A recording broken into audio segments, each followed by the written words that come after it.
모세가 그의 장인 미디안 제사장 이드로의 양떼를 치더니 그 떼를 광야 서쪽으로 인도하여 하나님의 산 호렙에 이르매 여호와의 사자가 떨기나무 가운데로부터 나오는 불꽃 안에서 그에게 나타나시니라. 그가 보니 떨기나무에 불이 붙었으나 그 떨기나무가 사라지지 아니하는지라. 이에 모세가 이르되 내가 돌이켜 가서 이 큰 광경을 보리라. 떨기나무가 어찌하여 타지 아니하는고 하니 그때에 여호와께서 그가 보려고 돌이켜 오는 것을 보신지라. 하나님이 떨기나무 가운데서 그를 불러 이르시되 모세야 모세야 하시매 그가 이르되 내가 여기 있나이다. 하나님이 이르도 가까이 오지 말라. 내가 선 곳은 거룩한 땅이니 네 발에서 신을 벗으라. 또 이르시되 나는 내 조상의 하나님이니 아브라함의 하나님 이삭의 하나님 야곱의 하나님이니라. 모세가 하나님 비옵기를 두려워하여 얼굴을 가리매. 아멘. 예배는 하나님과의 만남의 접촉점이라고 그랬죠. 아멘. 이 하나님과 만남이 이루어지면 역사가 나타납니다. 오늘 찬양대 가사 속에 전신갑주라는 단어가 나오는데 전신, 온몸, 머리부터 발끝까지 갑주. 여러분 갑옷이죠, 갑옷. 무엇도 뚫을 수 없는 칼도 활도 막아낼 수 있는 옷을 갑주라고 합니다. 이 전신갑주, 전 인격 전체를 보호하는 그런 전신갑주. 도대체 이 전신갑주가 뭘까요? 도대체 따라합시다. 하나님의 말씀이다. 하나님의 말씀으로 무장하면 전신갑주를 입는 겁니다. 이 전신갑주는 육체뿐만 아니라 영혼까지, 나의 마음까지도 딱 보호하는 그런 갑옷이에요. 하나님의 말씀으로 철저하게 무장된 사람은 조그만 흔들림에 낙심하지 않고요, 조그만 어떤 시련 가운데 절망하지 않고요, 이 영혼이 건강합니다. 마음이 건강합니다. 심령이 건강해요. 이 갑주를 벗어 던져버리면 조그만한 시련에도 상처 나고 긁히고 또 여러분 이 어떤 문제가 생기고 부러지고 그러거든요. 연약한 존재는 갑주로 보호해야 되죠. 아멘. 하나님은 오늘 또 그렇게 여러분과 함께 역사하고 계신 줄 믿습니다.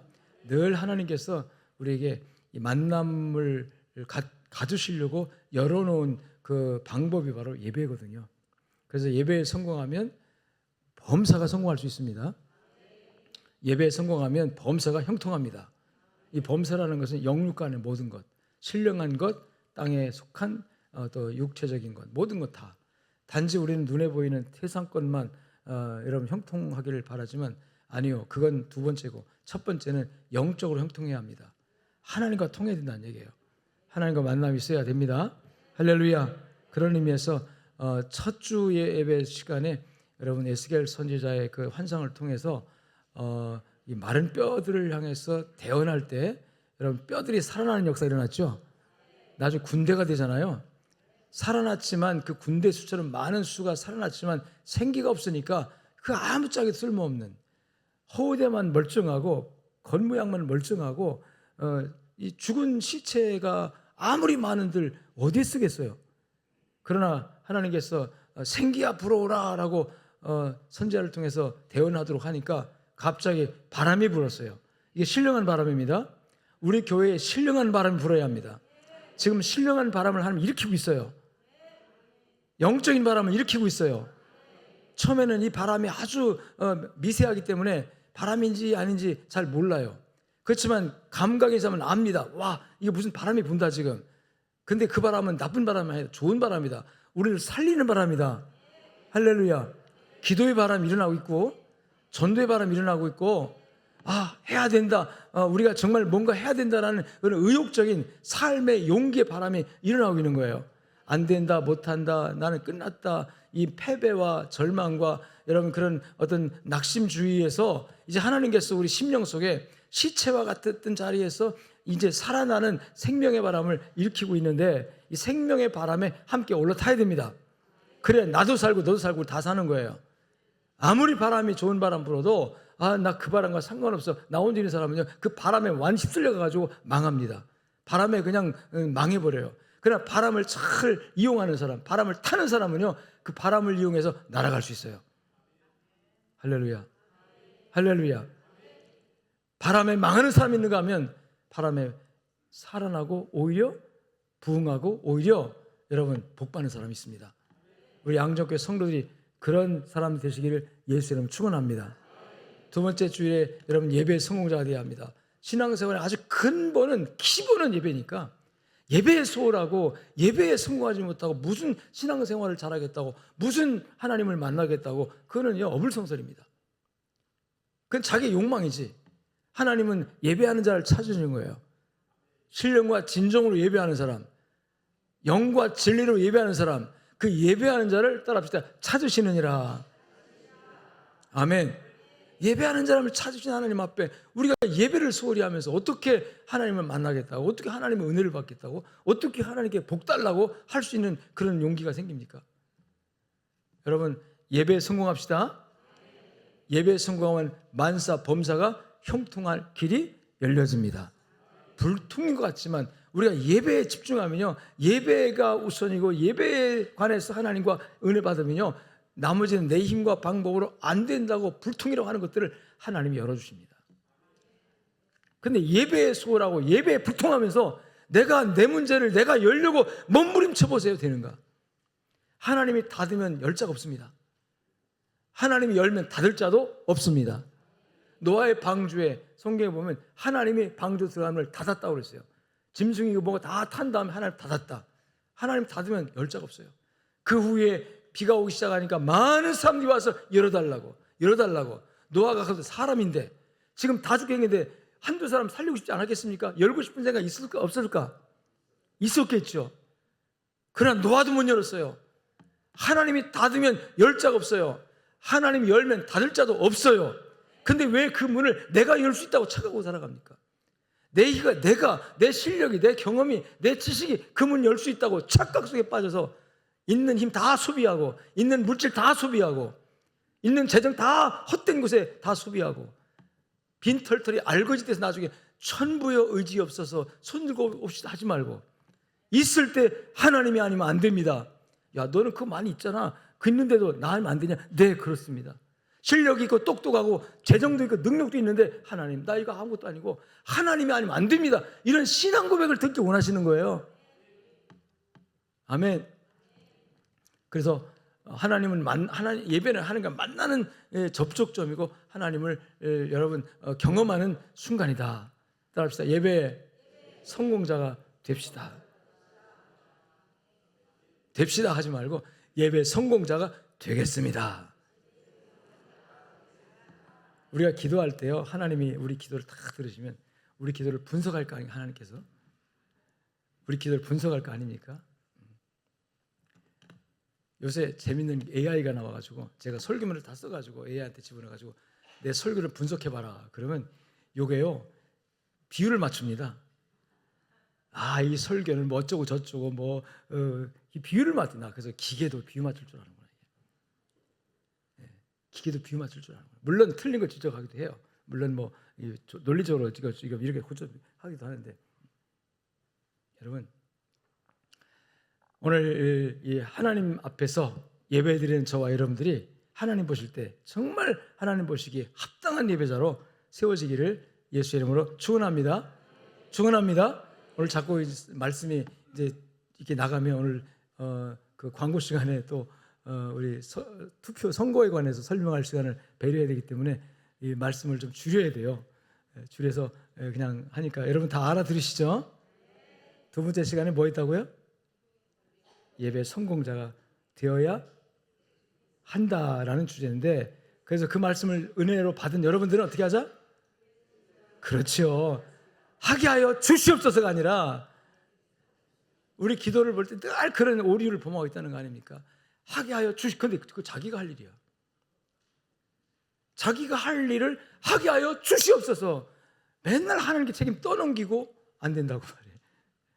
하게 하여 주시옵소서 하기 전에 은혜 받았으면 주여 그렇게 하겠습니다. 그럴 때 하나님이 함께 하시고 도와주십니다. 아멘. 그래서 예배 성공자가 됩시다. 그래서 우리 반응은 여러분 아멘. 예배 성공하는 사람이 되겠습니다. 그래야 그게 반응인 거예요. 그래야 그게 은혜 받은 사람의 반응인 거예요. 말씀을 해주시면 아멘, 아멘, 그렇게 하겠습니다, 그렇게 믿습니다, 그렇게 행동하겠습니다. 할렐루야. 그래서 예배 성공자가 되어야 합니다.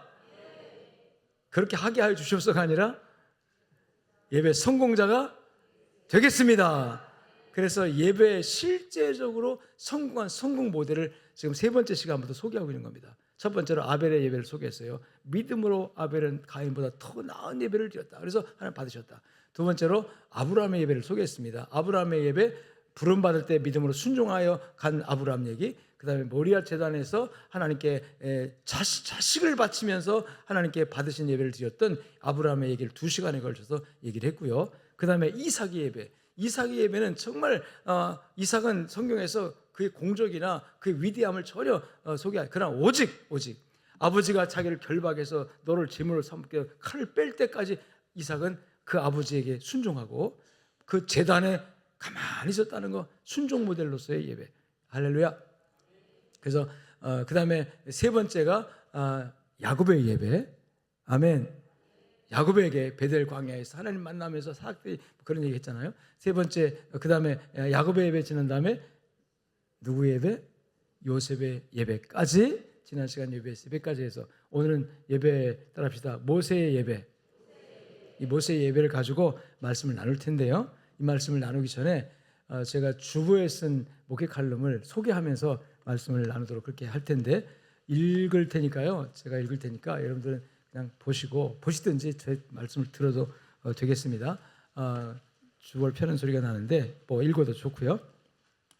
하나님의 은혜로 지난 21일부터 한 주간 몸의 질고와 마음의 상처로 무거운 짐을 지고 있는 성도들을 위한 금식을 잘 마쳤습니다. 이게 어제 쓴 글이어서 그렇습니다. 금식은 언제나 쉽지 않지만 하나님이 도우셔서 잘 감당할 수 있었습니다. 이번 금식은 무엇을 구하거나 바라기보다는 나의 몸을 주의 제단에 드리는 의미의 금식이었습니다. 원치 않은 질병의 육체 질병과 마음의 질병으로 아픔을 겪는 성도들, 무거운 질병뿐 아니라 육체 질병뿐 아니라 공황장애와 불안과 우울증으로 인해 혼자서는 도저히 일어설 수 있는 힘 없는 그런 연약한 지체들을 바라보면서 목사로서 나의 무력함을 절감합니다. 그들을 위해 제가 할 수 있는 것이 별로 많지 않다는 현실이 때로는 제 마음을 더욱 무겁게 짓눌렀습니다. 사도행전을 펼쳐보면 베드로와 바울의 손을 통해 놀라운 기적이 일어나고 말씀의 능력이 즉각적으로 나타나는 장면들이 기록되어 있습니다. 그러나 오늘의 목회 현장에서 저는 그런 능력을 마음껏 드러내지 못하는 연약한 종일 뿐입니다. 그 사실 앞에서 제 부족함이 더욱 선명해지고 그래서 더욱 하나님 앞에 엎드릴 수밖에 없었습니다. 이번 금식은 바로 그 자리에서 시작되었습니다. 이번 금식은 단순히 무엇을 얻고자 하는 간구가 아니라 나의 연약함을 주님께 드러내는 헌신의 제단이라는 생각으로 시작했습니다. 연약한 성도들에게 하나님의 위로와 도우심이 임하기를 바라는 마음을 가지고 제 마음의 제단에 예수님 지신 십자가를 세웠습니다. 주님께서 십자가에서 자신을 온전히 내어주셨듯 저도 작은 마음이나마 그 제단 위에 제 몸을 올려드리고 싶었습니다. 감사하게도 하나님께서 힘을 주셔서 그 시간들을 잘 감당하게 하셨고 동시에 한 주간 특별 새벽 기도의 제단도 잘 지키게 하셨습니다. 전적으로 하나님의 은혜였고 도우심이었습니다. 모든 영광을 하나님께 올려드립니다. 우리는 새 학기가 시작되는 한 주간 특별 새벽 기도의 제단을 쌓았고 다음 세대인 우리의 자녀들이 견고한 믿음의 반석 위에 든든히 세워지기를 위해 기도했습니다. 매일같이 예배당 3층이 꽉 찰 정도로 많은 성도들이 참여했고 특히 다음 세대인 유초등부, 중고등부 청년까지 열심을 내어 단 하루도 빠지지 않고 참석하여 개근한 사람에게 주기로 한 격려금을 받을 수 있는 수가 30여 명에 이를 정도입니다. 하나님의 특별하신 사랑이었고 은혜였습니다. 한국교회는 지금 침체의 골짜기를 지나고 있습니다. 다음 세대는 급격히 줄어들고 교회는 세상 속에서 점점 설 자리를 잃어가는 듯 보입니다. 그러나 저는 이 위기가 끝이 아니라 하나님께서 새로운 일을 준비하시는 과정이라고 믿습니다. 하나님은 언제나 큰 일을 이루시기 전에 세상의 영적 환경을 어둠과 절망 속에 가두셨고 모든 사람들이 그 어둠의 분별력을 잃고 잠들어 있을 때 며칠 깨워 기도하게 하셨습니다. 그리고 그 기도하는 사람들을 통해 놀랍고 위대한 일을 성취하셨습니다. 저는 우리 양족의 성도들이 그 깨어있는 그 몇이 되기를 소망합니다. 이번 특별 새벽 기도의 시간에 주기도문을 강의했습니다. 주기도문은 단순히 암송으로 끝나는 주문이 아니라 하나님 나라를 이 땅에 이루어가는 데 필요한 삶의 방향을 제시하는 기도입니다. 뜻이 하늘에서 이루어진 것 같이 땅에서도 이루어지다라고 하는 이 고백은 우리의 부족함을 넘어 하나님의 주권과 능력을 신뢰하며 선포되는 말씀으로 기도의 본질을 말하는 것입니다. 지금 한국교회가 필요로 하는 것은 내 뜻이 아니라 하나님의 뜻이 이루어지기를 구하는 본질적인 기도의 회복입니다. 우리가 겸손히 우리의 허물과 부족을 주님께 가지고 나아가 부르짖을 때 하나님은 반드시 일하십니다.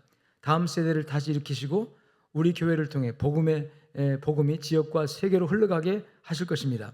하나님은 언제나 눈물로 씨를 뿌리는 자에게 기쁨의 단을 거두게 하시는 분이시기 때문입니다. 저는 이번 금식 기도의 시간을 통해 또 한 번 목회의 본질을 마음에 되새기게 되었습니다. 목회는 능력을 드러내는 자리가 아니라 약함을 하나님께 드리는 자리입니다. 목회는 내가 무엇을 할 수 있는가를 증명하는 것이 아니라 하나님이 무엇을 하시는지를 바라보며 그것을 증명하는 여정입니다. 그래서 저는 오늘도 연약함을 인정하며 하나님 앞에 무릎을 꿇습니다. 주님, 제가 할 수 없으니 주님이 하시옵소서. 이 고백이 제 목회의 중심이며 앞으로도 변하지 않을 저희 목회 철학입니다. 사랑하는 양족교회 성도 여러분, 우리의 부족함을 숨기지 말고 오히려 하나님께 드립시다. 우리의 연약함을 부끄러워하지 말고 그 자리에서 하나님을 의지하고 나의 뜻이 아닌 하나님의 뜻을 구합시다. 그럴 때 하나님은 반드시 우리 가운데 새 일을, 놀라운 일을 행하게 하실 줄 믿습니다. 아멘. 할렐루야. 오늘 아침에 집사람이 여보 기쁜 소식 있어요. 뭔데? 그랬더니 우리 안혜영 집사님의 남편 최 집사님께서 보낸 문자를 저한테 읽어주더라고요. 사모님, 우리 안 집사 밥 먹어요. 많이 좋아졌어요. 회복하고 있어요. 할렐루야. 할렐루야. 하나님께서 일하신 줄로 믿습니다. 그게 한 순간의 호전이 아니라 하나님의 어루만짐이 임해서 영혼이 하나님의 은혜와 긍휼 안에서 회복되기를 주님 축원합니다.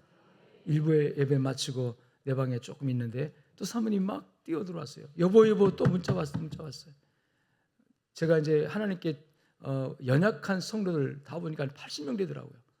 그 이름들을 마음에 품고 기도를 했는데 그 중에서 특별히 우리가 공개한 분은 안혜영 집사님이고 그 나머지 분들 가운데 세 분이 정말 마음에 담고 무거운 그분들 때문에 제가 금식을 해야 되겠다라는 마음을 먹었던 분인데 그 세 분한테 똑같이 또 문자가 온 거예요. 누구는 이렇게 돼서 많이 좋아졌고 또 오늘 교회 나올 거고 뭐 여러 가지 얘기해서 모든 영광은 하나님 것이다. 그리고 하나님은 이제 시작이다. 일을 하셨고 하실 줄로 믿습니다. 저는 그런 문자를 보내는 그 자체가 하나님께서 일을 하신다는 것을 증명하신 것이 아닌가. 내 능력이 아니라 전적으로 하나님의 역사고 하나님의 하신 일인 줄로 믿습니다. 오늘 우리는 예배를 통해서 하나님과 만남을 굉장히 강조하고 있는데 여러분 오늘도 그 하나님을 만나는 경험이 예배를 통해서 실질적으로 이루어지면서 말씀을 듣고 그 말씀이 우리의 삶을 격동시키면서 또 실제 삶 현장에서 이런 정말 내가 견딜 수 없는 감당할 수 없는 문제들이 우리에게 있잖아요. 나 혼자 짊어지고 갈 수 없는 문제들. 여러분 무거운 짐이 한 20kg 정도라면 누구도 좀 힘들어도 들고 질고 갈 수 있어요.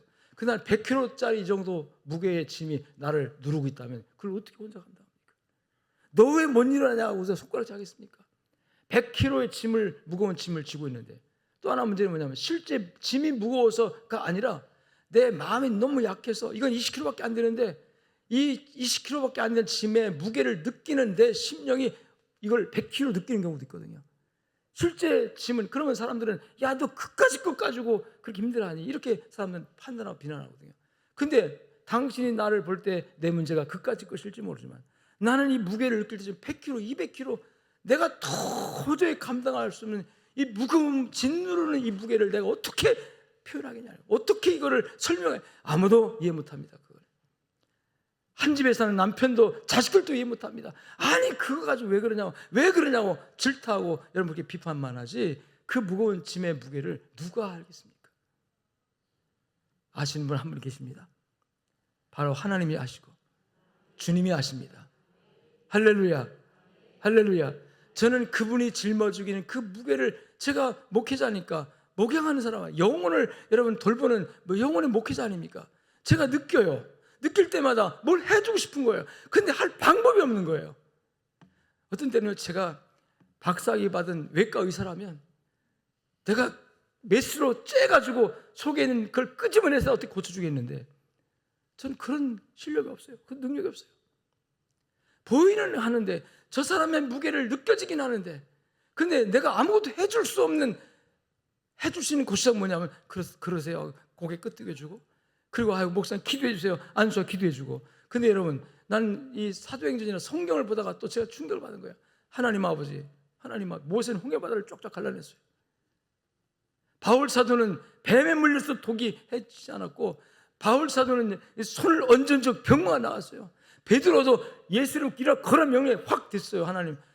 근데 똑같이 그들에게 맡겨준 양떼를 제게도 맡겨주셨잖아요. 그 나는 그걸 할 수 없다는 게, 안 된다는 게 너무 힘들게 하고 너무 안타깝게 하더라고요.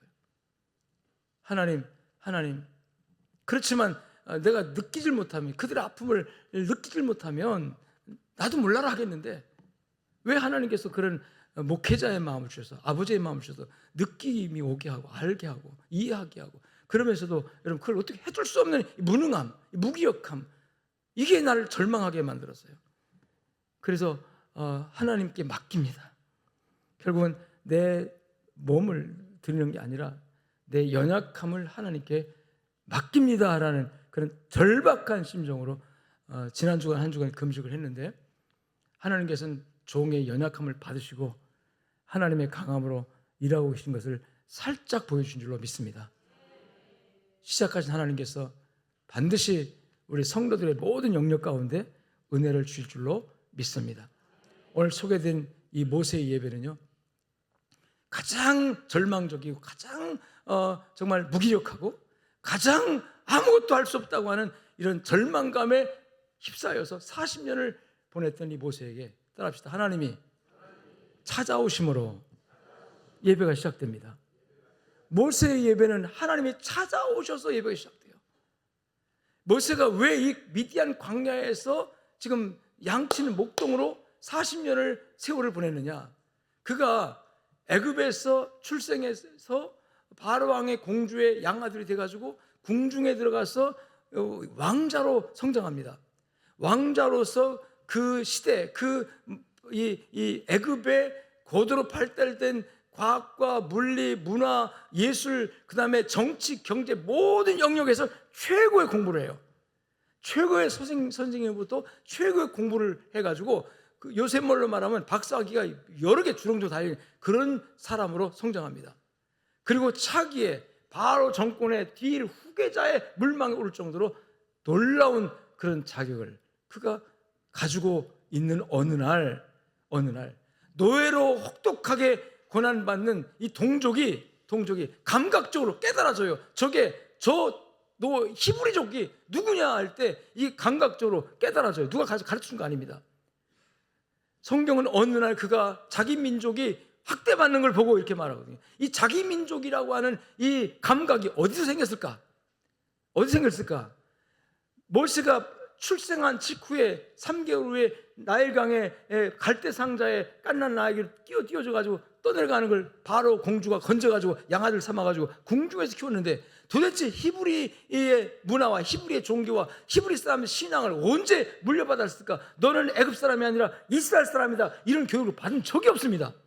근데 딱 있습니다. 유모를 구할 때 그의 누이 미리암이 옆에 있다가 공주님 지금 저지 불어서 아기를 먹여야 하는, 근데 그 아기가 없는 어미가 하나 있는데 제가 유모를 소개해 드릴까요? 해가지고 그래서 그 유모를 소개했는데 누구를 소개해줘요? 친어머니가 소개돼가지고 모세의 친어머니 요셉에서는요, 공주에게 월급 받으면서 아기를 키웠어요. 월급 받아 자기 아들을 키웠어요. 자기 아들을 품에 안고 있는 모세가 자라서 히브리의 왕자로 성장하는 그 과정에 실제 젖을 먹이면서, 그리고 여러분 몰래 무슨 교육을 했을까요? 히브리 교육을 했겠죠. 엄마로부터 말귀를 몰아. 지금 환경은 뭔 환경이 다 환경이 애굽이고, 애굽의 문화, 애굽의 이 바로 왕의 궁중에서 살아가니까 여러분 얼마나 애굽인답게 살았겠어요. 성장했겠어요. 그래서 모세의 인격 속에 이 애굽 사람으로 완전 뼛속 깊이 박혀 있는 겁니다. 그런데도 엄마가 가슴에 안고 젖을 먹으면서 내 아들이고 하나님의 자식이고 우리 민족의 그 피가 흐르고 이런 것을 아기에게 여러분 들려주지 않았을까요? 그리고 장성했을 때 이제 그 궁중에서 나와서 어머니는 돌아가고 이 아이는 바로 궁중에서 이제 다른 왕자들과 함께 자랐지만 그 나중에 후일에 커서 감각적으로 나는 애굽인이 아니라 히브리족이라고 하는 그런 민족 동질감을 느끼게 만들어주는 그런 교육이 돼. 그래서 유아교육이 중요하다는 거예요. 영아교육, 유아교육 중요하다는 겁니다. 평생을 지배한다는 거죠.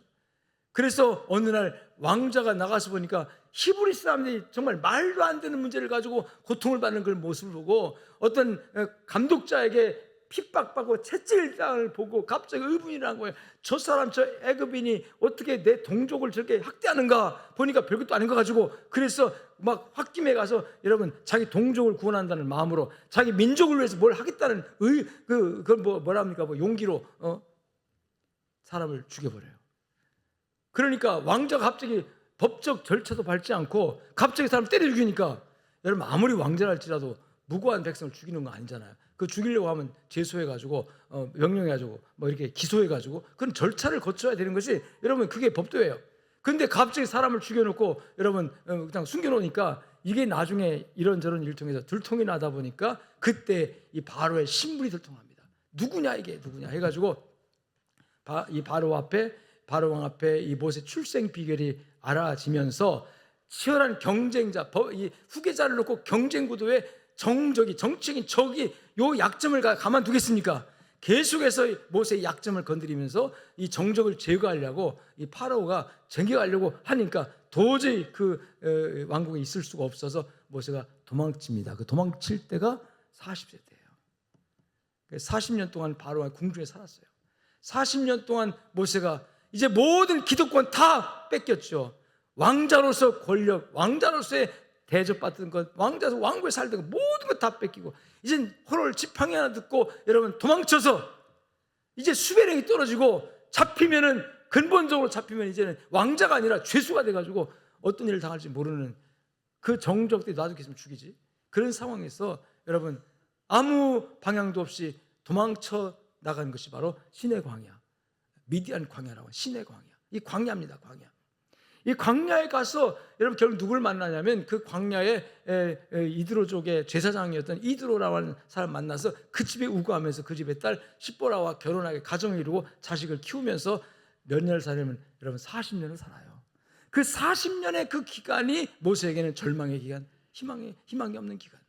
내가 뭘 하겠다고 나 같은 것이 이런 자조 섞인 패배주의와 절망감에 패배감에 휩싸여서 용기도 내지 못하고 그저 하루하루 양 몇 마리 치는 것을 만족하고 비전도 없고 꿈도 없이 살아가는 그 상황, 인간의 힘으로는 아무것도 할 수 없는 그런 상황, 그런 상황에 있을 때 따라합시다. 하나님이 찾아오셨습니다. 나는 아무것도 할 수 없어, 나는 못해, 내가 나 같은 것이 뭘 하겠어. 자기를 자학하면서 자기를 핍박하면서 스스로 자기를 못난이라고 여기면서 스스로 여러분 세상과 등지고 살려고 했던 이 모세에게 하나님이 찾아오신 거예요. 따라합시다. 하나님이 찾아오셨다. 내가 찾아가서 하나님 나를 만나주세요 한 것이 아니라 하나님이 찾아오셔서 예배가 이루어진 겁니다. 그래서 모세의 예배는 따라합시다. 하나님이 찾아오신 예배다. 그러면 왜 하나님께 찾아오셨느냐? 따라합시다. 모세는 사명의 사람이다. 모세는 하나님의 목적이 있는 사람이에요. 그 목적을 알려고 하면 여러분 그 조상 대대로 흘러가 오늘 6절에 보니까 하나님이 모세에게 나는 내 내 조상 아브라함의 하나님, 이삭의 하나님, 야곱의 하나님이다. 그러면서 누구를 거론해요 지금? 누구를 거론해요? 아브라함을 거론하잖아요. 내가 너에게 찾아온 것은 내가 너를 통해 이루고자 하는 내 계획이 있다, 뜻이 있다. 그 너는 나의 목적이다. 너는 나를 내 목적을 이루기 위한 사용되기 위한 도구다. 그래서 내가 너 찾아왔다. 따라합시다. 하나님의 목적이 나에게 있으면 하나님 찾아온다. 내 목적 가지고 내 목표 가지고 살아가는 사람 하나님 안 찾아와요. 내가 약하고 부족하고 패배의식에 쌓여있고 내놓을 것도 없고 정말 아무것도 없는 존재라 할지라도 내가 중심 속에 하나님의 목적을 품고 있으면요, 그것 때문에 하나님 나에게 찾아옵니다. 내게 찾아와서 나의 무능함을 여러분 능력 있게 하시고 부족함을 채워주시고 더러움을 씻어주시고 용서해주시고 그래서 하나님의 사람으로 세워서 쓰시는 줄로 믿습니다. 그래서 하나님께서 나는 누구냐면, 너를 부르는 나는 누구냐면 너의 조상 아브라함의 하나님이다. 이 아브라함의 하나님이라는 말 속에요, 모세 얘기가 들어있습니다. 모세 얘기가. 아브라함에게 하나님께서 이 땅을 다 너와 내 후손에게 주리라. 할렐루야. 그러나 내 후손이 어느 때가 되면 이방에 객이 되어 4대를 지나리라. 몇 대? 그걸 1대를 100년으로 봐서 400년을 의미합니다. 이스라엘이 400년 동안 애굽에 있었거든요. 4대를 지나리라. 그리고 그 때가 차면 그 다음에 내가 다시 내 후손들이 애굽으로 내려가서 거기서 살겠지만 4대가 되면 거기서 많은 고초도 겪겠지만 4대가 되면 내가 다시 내 후손들을 다시 이끌어서 데리고 온다는 말은 그들이 찾아온다는 거예요. 하나님이 가서 데리고 온다는 뜻이에요. 하나님이 내려가서 그들을 데리고 붙들고 품고 등에 업고 다시 따라합시다. 이 땅으로. 그 이 땅이 어디입니까? 가나안 땅. 아브라함이 약속의 땅으로 하나님께 아브라함에게 주신 그 가나안, 이 땅으로 다시 4대가 지난 다음에 다시 이 백성들을 데리고 오겠다. 할렐루야. 그러니까 하나님의 계획 속에 여러분이요, 이스라엘 백성들이 애굽에 지금 머물러 살고 있지만 그게 영원한 게 아니에요. 하나님의 계획 속에는 4대만 살아라. 그 다음에 4대가 지나면 내가 이 백성들을 다 데리고 다시 아브라함아, 내가 너에게 약속한 이 땅을 너와 내 후손에게 주라 그랬으니까 그 후손들 잠깐 동안 애굽에 들어가서 4대 동안 거기서 지나면서 거기서 고초를 겪겠지만 그때 그 4대가 되면 때가 되면 내가 다시 그들을 데려다가 여기다 심을 거다. 그리고 애굽에서 나올 때 빈손으로 오는 게 아니라 큰 보화, 큰 재물을 이끌고 나오리라. 아멘. 그렇게 누구한테 약속했다? 아브라함에게. 아브라함은 이미 죽고 없습니다. 아브라함 죽고 이삭이 나오고 이삭이 죽고 야곱이 나오고 야곱이 죽고 지금 요셉이 나왔고 요셉이 12아들 가운데 또 이렇게 그러잖아요. 그 다음에 쭉 역사 흘러가면서 지금 누가 나왔어요? 모세가 나온 거예요. 모세가 그 이야기를 하는 게 붙는 겁니다. 내가 너에게 찾아온 건 네가 잘나서가 아니다. 네가 성공해서가 아니다. 네가 실력 있어서가 아니라 네가 애굽의 문화에 정통하고 네가 무슨 애굽의 경제에 박식하고 네가 무슨 애굽의 권력과 줄이 다 있고 거기 빽이 있어서 내가 너를 쓰려고 온 게 아니다. 나는 너에게 찾아온 목적은 아브라함과의 약속을 내가 기억하고 있기 때문에 그 약속을 지키려고 내가 내 백성을, 이스라엘 백성들을, 내 아브라함의 후손들을 이 애굽에서 다시 데리고 가나안 땅으로 가야 되는데 그 일에 내가 너를 쓰려고 내가 너에게 찾아왔다. 아멘. 하나님께서 이 모세에게 그 사명을 주신 겁니다. 그래서 하나님께서 여러분 모세가 태어날 때 상황이 어디 있습니까? 하나님께서 비록 애굽에서 이스라엘에서 살아갈 때 핍박을 받는 상황이 있었지만 여러분 하나님 축복하시니까 경제적으로는 노예로서 힘든 생활을 했지만 축복하시니까 첫 번째 축복이 뭐냐면 생육 번식입니다. 그래서 애굽 사람들 둘 낳으면 이스라엘 백성들 넷을 낳고 애굽 사람 넷을 낳으면 이스라엘 백성들은 8을 낳고 그러니까 이게 여러분 이게 상대가 되겠어요 안 되겠어요? 결국은 인구 많은 게 이깁니다. 나중에는 인구 많은 게. 경제적으로도 경제학에서 보면 인구가 여러분 자본이에요. 인구가 생산 그다음에 소비 전부가 인구가 있어야 되는 거예요. 아무리 많이 만든 인구가 있어야 소비가 되죠. 소비가 돼야 또 만들 거 아닙니까? 인구가 없으면은 소비가 안 되고 소비가 안 되면 만들 이유가 없어요. 있던 공장 다 놀게 됩니다. 우리나라 경제 살려면 인구를 늘려야 돼요.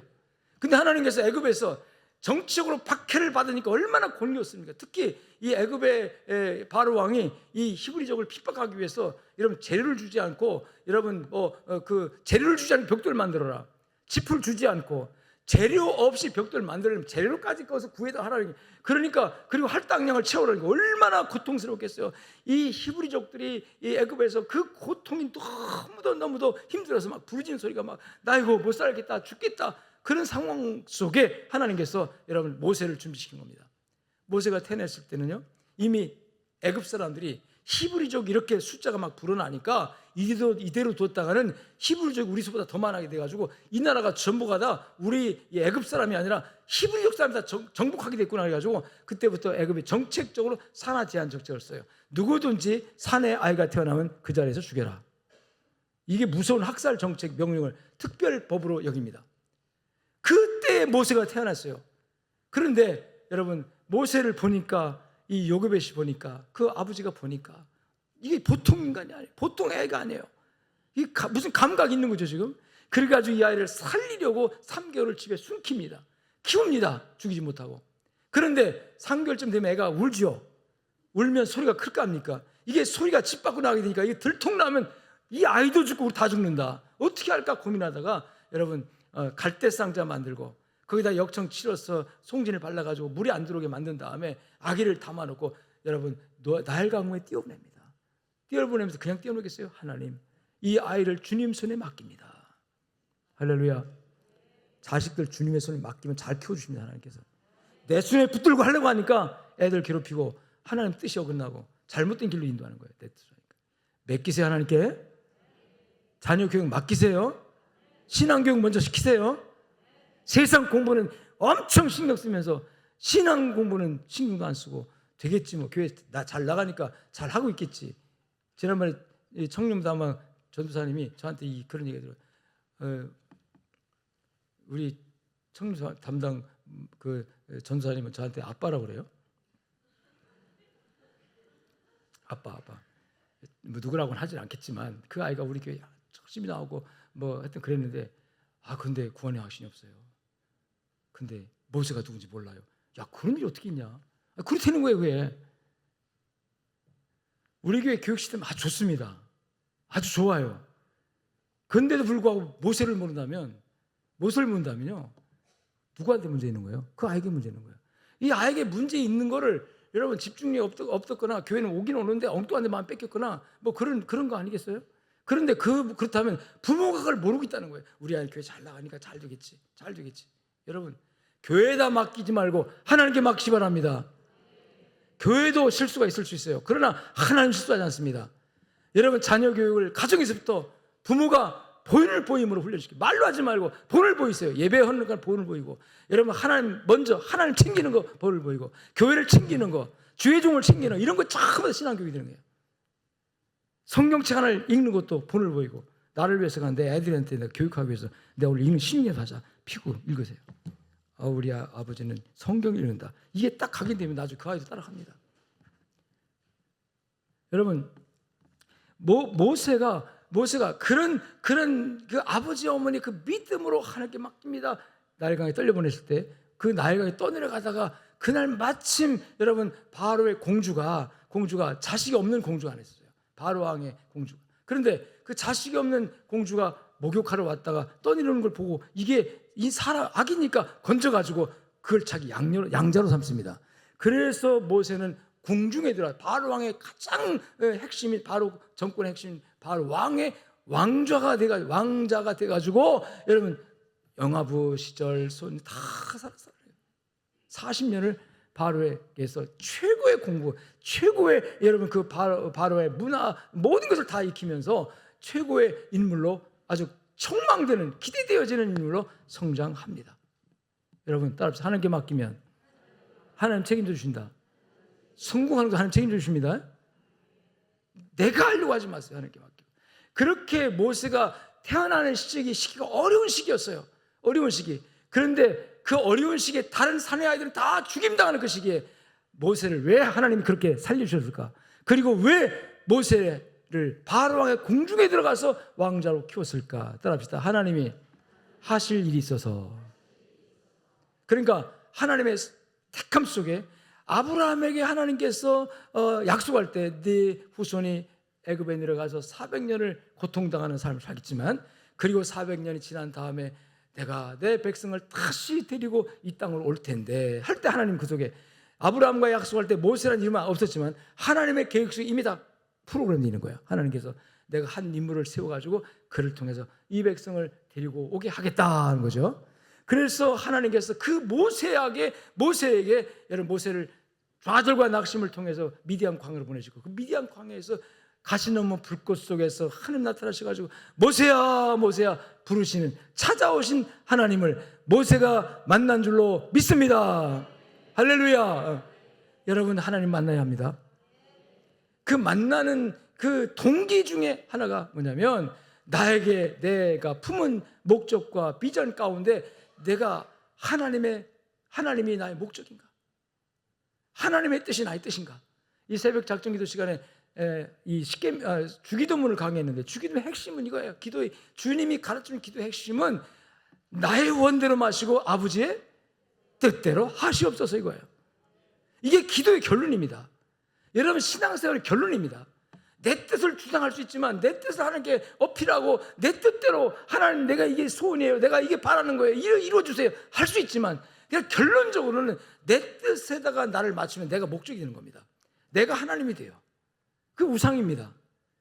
그런데 하나님 내 뜻이 그렇지만 그럼에도 불구하고 하나님의 뜻이 이루어지길 원합니다. 하나님의 뜻이 이루어지는 과정에서 내 뜻이 무시되어도 괜찮습니다.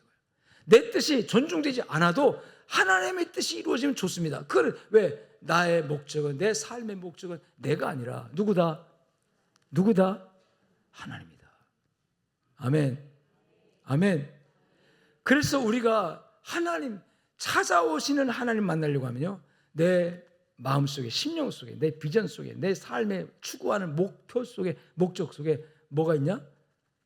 목적이 나냐? 하나님이냐? 이것만 알면 됩니다.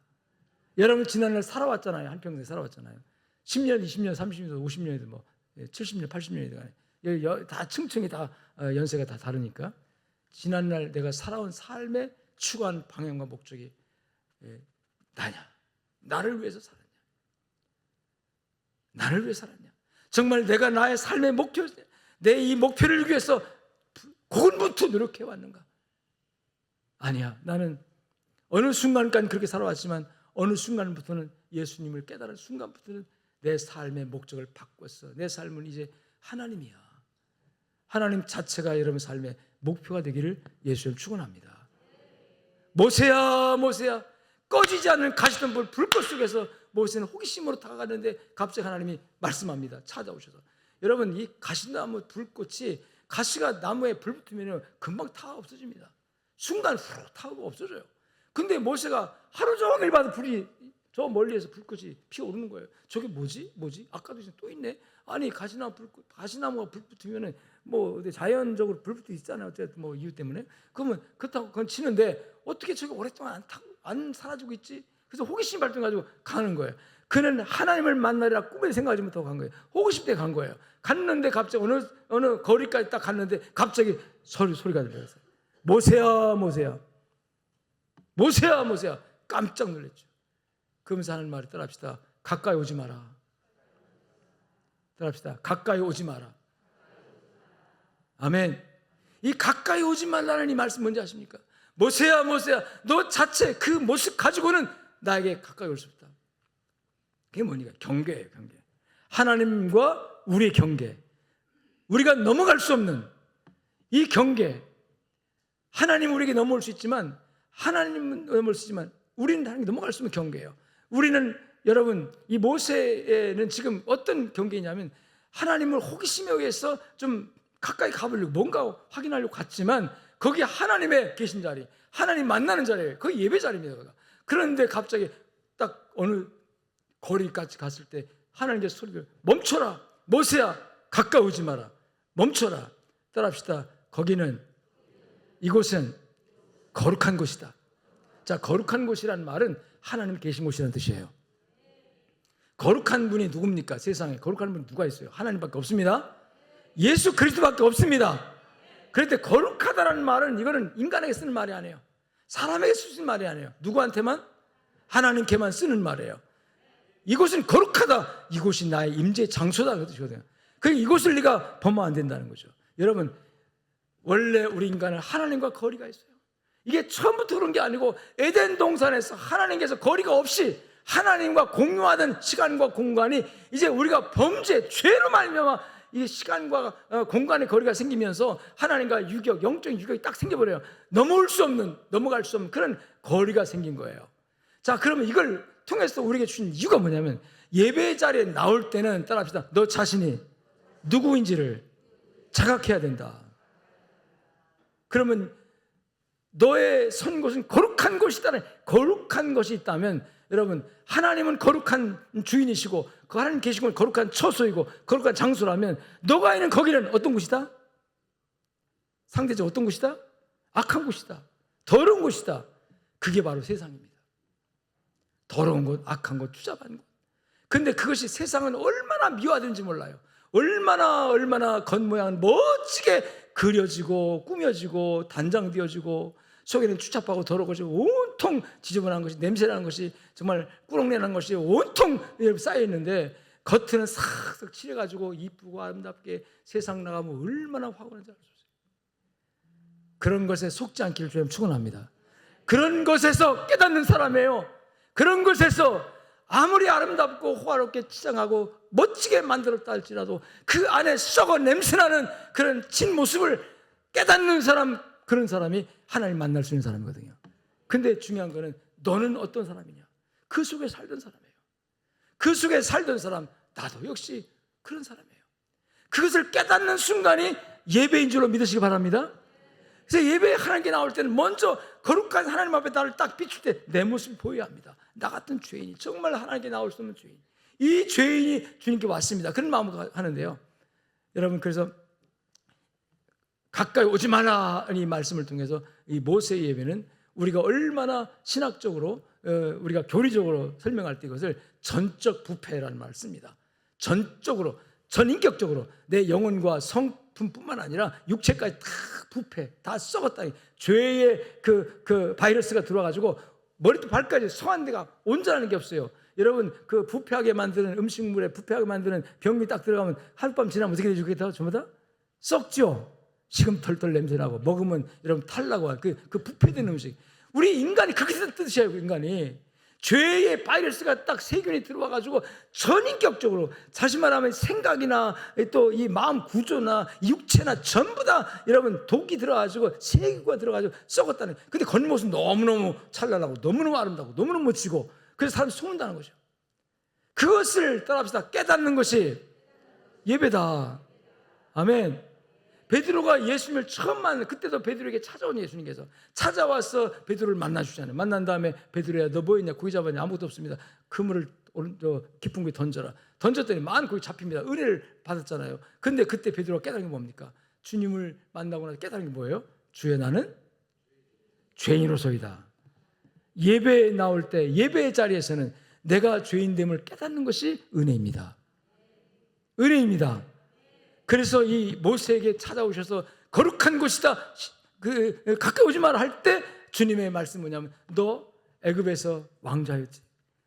그 많은 지식, 그 많은 경험, 그 많은 실력, 재능, 그 모든 것 다 하나님 앞에는 무용지물, 하나님께서는 더러운 것, 쓰레기 같은 것들, 그걸 깨달았느냐. 모세는요, 성경에 표현은 없지만 그걸 고백했을 거예요. 제가요, 이래봬도 애굽의 왕자입니다. 애굽의 왕자입니다. 이래봬도 지금 이렇게 초라하고 무능하게 있지만 애굽 왕자입니다. 그걸 주장했으면 모세는 하나님께서 임하지 못합니다. 철저히 깨어지고 철저히 무력감과 무능, 그래서 하나님께서 그걸 깨닫게 하시려고 모세를 40년 동안을 광야에서 방황하는 사람을 훈련시킨 거예요. 40년 만에 모세가 깨닫고 나니까 주여, 나는 죄인입니다. 그 고백이 진정으로 그 고백이 되어지게 만든 거죠. 그 고백이 되어졌을 때 하나님께 모세에게 찾아왔어요. 따라합시다. 신을 벗어라. 그 모든 것 다 깨달았으면 내려놓고 내가 너를, 따라합시다, 애굽으로 보내노라. 아멘. 이미 하나님께서 모세에 대한 하나님의 목적이 있었거든요.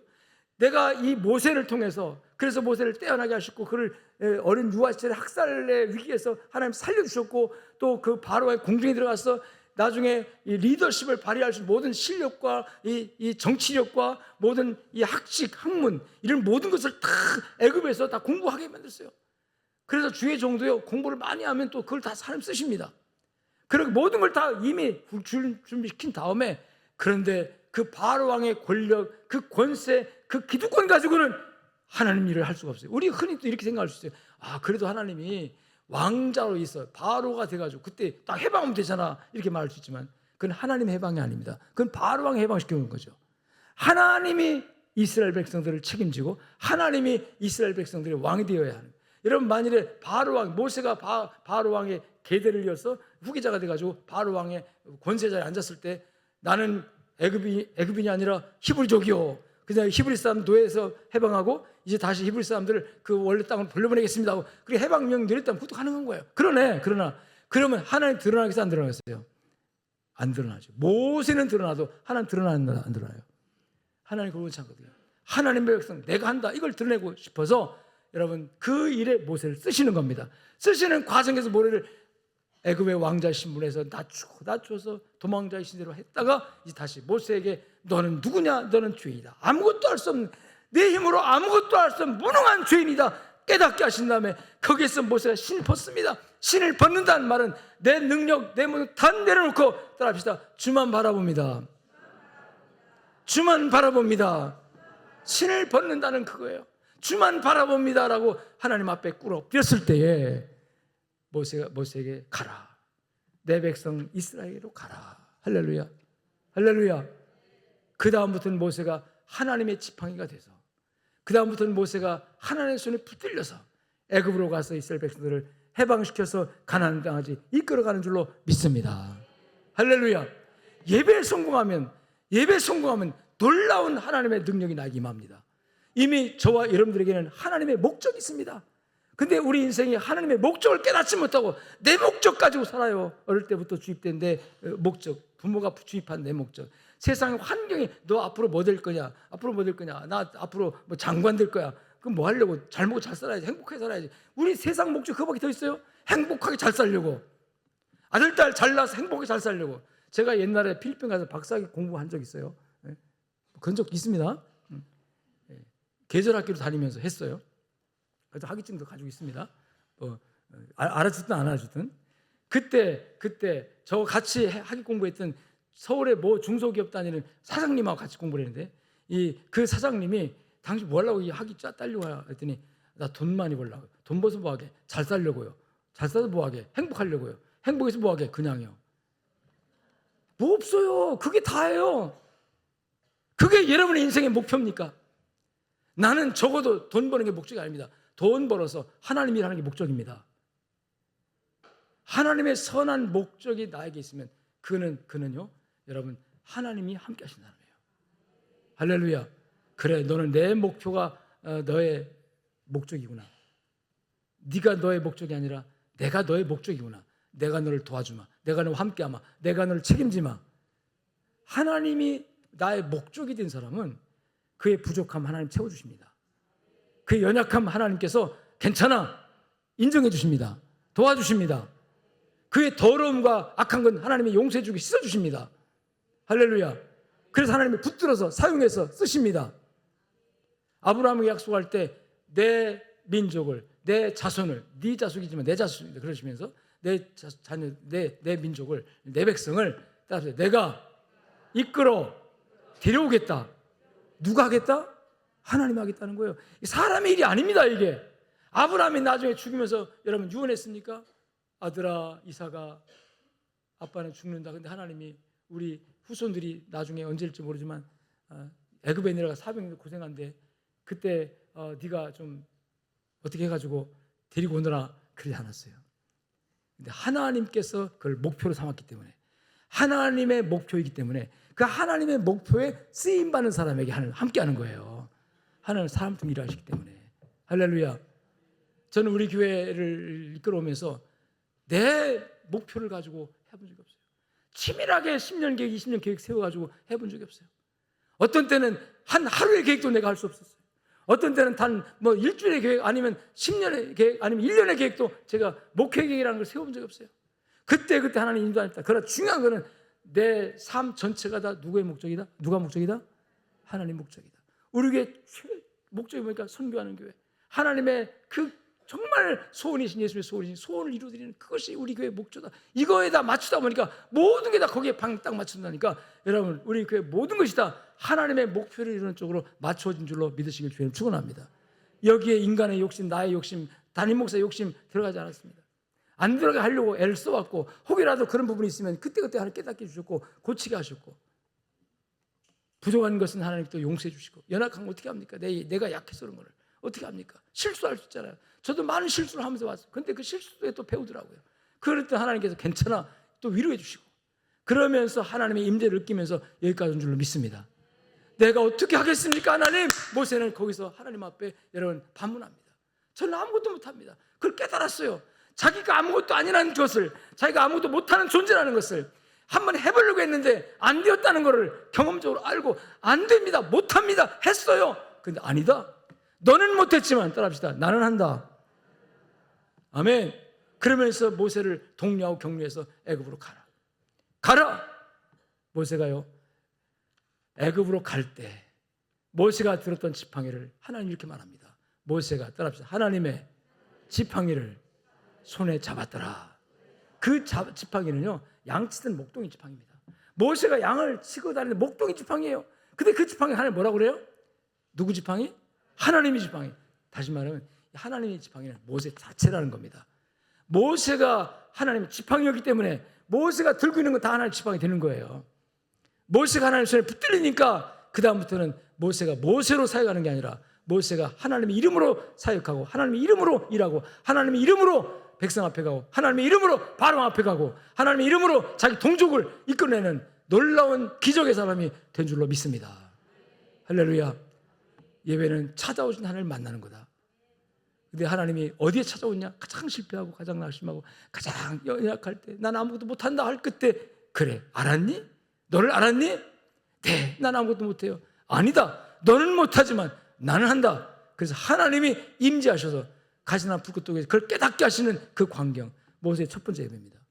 이 예배를 통해서 모세가 하나님을 만나고 하나님 위대한 사람으로 세워진 것처럼 저와 여러분이 하나님 만나서 위대한 하나님 일꾼들로 세워지고 우리 교회가 그렇게 세워지는 놀라운 역사의 길 예수의 이름으로 축복합니다. 축원합니다. 아버지 감사합니다. 주신 말씀 붙들고 세상을 살아가는 우리 양적교회 성도들 다 되게 하여 주시옵소서.